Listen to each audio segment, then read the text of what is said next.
Hey guys, Zach Calhoun here. Hope you're having a great day. If you want to increase your sales team efficiency, there's one method that I'm going to show you today that makes everything clear, easy, and of course, increases conversions. You see, your sales team or your salesperson by yourself, if you're a one-man shop and you want to grow, there's a couple of things that you have to have in place to make sure you have more efficiency. And of course, ultimately increase to more conversions. My sales team, when they make outbound calls, we have all of our calls recorded in our CRM.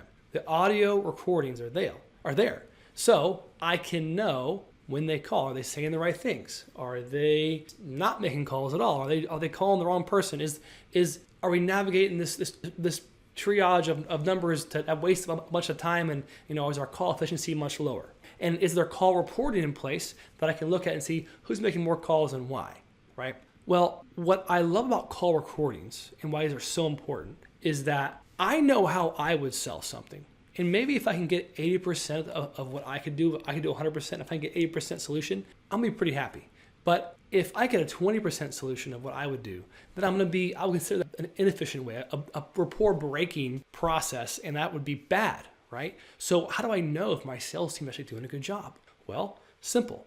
I listen to call recordings. I listen to what they're doing. And I, most importantly, try to gauge, do I have message to market match? Okay, when I have message to market match, I know it. It's very clear. I'm talking to the right person, they understand the offer, and they have interest. They have an interest level, okay? If I have a great offer and I'm talking to the wrong person, it doesn't really matter. It's not market to message match. If I have, and I'm kind of using these terms synonymously, follow me here. Product market fit is the concept where the product or service you are offering and the market go together smoothly. It's very clear that what I'm offering and what the market needs come together. They fit, okay?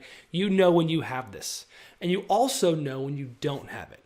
You don't have it when someone's like, oh, that sounds okay, or no, I'm not interested, or hey, I'm busy right now, or over and over and over again. It's like, hey, I'm not so sure this is of value to me. I don't know what you're talking about. I have no idea what this is. Like, those are all things where like people just aren't aware of that, okay? But sometimes you may have the right product or right service, but you just don't have the right messaging. So your messaging must hit. It must fit with the product market fit, right? So you can adapt and adjust your messaging over time to make sure it fits. Well, how do you do this? Well, you got to have demos. So how do you get demos? You got to call people, email, market, advertise, and you got to play around with messaging until you see what really sticks out. What sticks out of all of the messaging and what's working.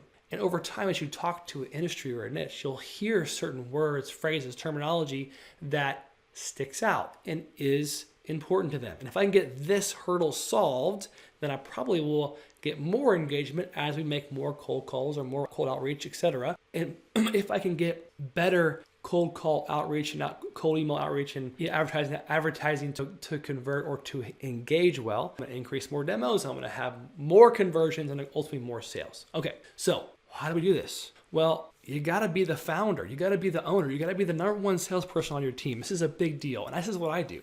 I had a new market idea, a new service idea, and I was literally calling 15 phone numbers, just random almost numbers. Hey, this is what we do, kind of, because it's new. That's why I say we did it 100%. Here's what we do, or here's the space where I can adjust language, or this is the space we're in.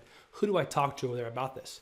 And as I got in front of the right person, I would have the quick conversation. Hey, we're getting in this space. Here's what we're doing. Here's how it works. Is this something you guys, do? Basically, would you pay me money if I solved this problem? Okay, that's my question really. And once I kind of hear certain terminology and industry language, I can use that, note it down, pull from it, and in my next call, I have a more smooth approach about what I am saying, how I'm saying it, what I'm doing. But that comes only with time. But I'm only a one-person show, so I have to turn around to my sales team and say, all right, sales team, here's what we're doing, here's what I know about the industry, here's how it works, here's the terminology they say, and here's a short script. Try this. Okay, I'll give you a case study example. Our team was going after a certain niche. I'm going to keep the niche private, but we're going after them, and we're saying certain language in our offering that just didn't resonate. They're like, okay, what does that mean? It was kind of just above their head. Okay, so we brought the language down really low, used the word partnership, used the word, benefit, use the word program. You just use the word like, use different terminologies that we started to hear and pick up on as we had demos. We turned those back to the team, to our equipment setting team, and they started to get more demos, more quick, hey, I'm just looking for a 10-minute demo. Here's what we typically do. Here's how it works. There's a lot of benefits. Here's a couple benefits, but it'd be better if we just talk to our team, right? And now we have an opportunity for them to the seed's been planted. We have an opportunity to have a demo, talk about it, and go to the next stages of the sale, okay? If I learn something and turn around back to my team and they're not saying it or using it or leveraging it on the calls, I'm gonna know because I have call recordings in place. Okay, we use leadstack.ai every day. This is what we do. I look at call recording. He said, and now we're just like in Slack. We just say, hey, this is a good one. Book this demo. Check out what you had to say. Listen to the call recording. Cool, got it. I will. Bye. And then I'll come back later after I hear it. Sounds great. Great job. Good job. Here's what I would have changed or done, etc. But overall, awesome. And that's it. Just basically like small coaching tips. My sales manager can't manage if he doesn't have the right tools, right? And you as an owner and a founder can't grow and accelerate and change for the better if you don't have the right people in place with the right tools. It's all about people and tools. Set those up, then you as a creative founder can go be creative, test things, do things, try stuff out, go make mistakes, and then of course occasionally hit a grand slam. That's what we're always going for, right? So I hope this is helpful. Use call recordings. Make sure you have market to message match. If you don't have it, pivot quickly, move fast, and go crush. All right, talk to you soon. Make sure you check out cloudpano.com and leadstack.ai. See you there.